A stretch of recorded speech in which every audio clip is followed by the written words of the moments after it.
যুক্তরাষ্ট্রের প্রেসিডেন্ট নির্বাচনে স্বতন্ত্র প্রার্থী থেকে নিজেকে প্রত্যাহার করে নিয়েছেন রবার্ট এফ কেনেডি জুনিয়র। একই সঙ্গে তিনি ট্রাম্পকে সমর্থনের কথা জানিয়েছেন। ৭০ বছর বয়সী রবার্ট এফ কেনেডি জুনিয়র দীর্ঘ সময় ধরে ডেমোক্রেটিক পার্টির রাজনীতিতে যুক্ত ছিলেন। বিস্তারিত রয়েছে প্রতিবেদনে। যুক্তরাষ্ট্রের প্রেসিডেন্ট নির্বাচন থেকে নিজেকে প্রত্যাহার করে নিয়েছেন স্বতন্ত্র প্রার্থী রবার্ট এফ কেনেডি জুনিয়র। একই সঙ্গে তিনি রিপাবলিকান পার্টির প্রার্থী ডোনাল্ড ট্রাম্পকে সমর্থনের কথা জানিয়েছেন। শুক্রবার তিনি নির্বাচন থেকে সরে দাঁড়ানোর ঘোষণা দেন। ৭০ বছর বয়সী কেনেডি জুনিয়র যুক্তরাষ্ট্রের রাজনৈতিকভাবে প্রভাবশালী কেনেডি পরিবারের সদস্য। দীর্ঘদিন ধরে ডেমোক্রেটিক পার্টির রাজনীতিতে সক্রিয় ছিলেন তিনি। তার বাবা ছিলেন সিনেটর রবার্ট এফ কেনেডি এবং চাচা ছিলেন সাবেক প্রেসিডেন্ট জন এফ কেনেডি। শুক্রবার অ্যারিজোনার ফিনিক্সে এক সংবাদ সম্মেলনে ট্রাম্পের প্রতি সমর্থন ঘোষণা করেন কেনেডি জুনিয়র। তিনি বলেন, দলীয় নীতিমালাই তাকে দল ছাড়তে এবং ট্রাম্পকে সমর্থন জানাতে বাধ্য করেছে।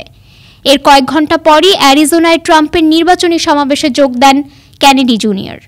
এ ঘটনাকে অভূতপূর্ব ও বুদ্ধিমত্তার কাজ বলে কেনেডি জুনিয়রকে গ্লেনডেলের সমাবেশ মঞ্চে স্বাগত জানান ট্রাম্প।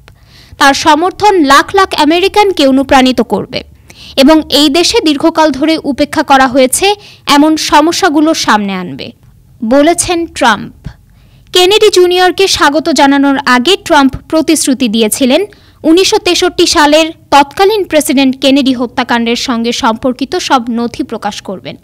এ সময় তিনি ডেমোক্রেটিক পার্টির নতুন প্রেসিডেন্ট প্রার্থী হিসেবে কামালা হ্যারিসকে বেছে নেয় দলটির সমালোচনা করেন। তার মতে প্রার্থিতার জন্য দলের প্রাইমারিতে কোনো প্রতিদ্বন্দ্বিতা করতে হয়নি কামালাকে।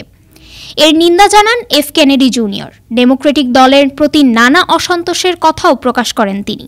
তবে ট্রাম্পকে সমর্থন জানানোয় ভীষণ ক্ষুব্ধ হয়েছে কেনেডি জুনিয়রের বোন Kerry Kennedy.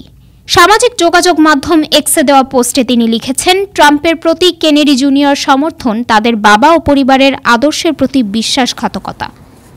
Desk report, time television, new York.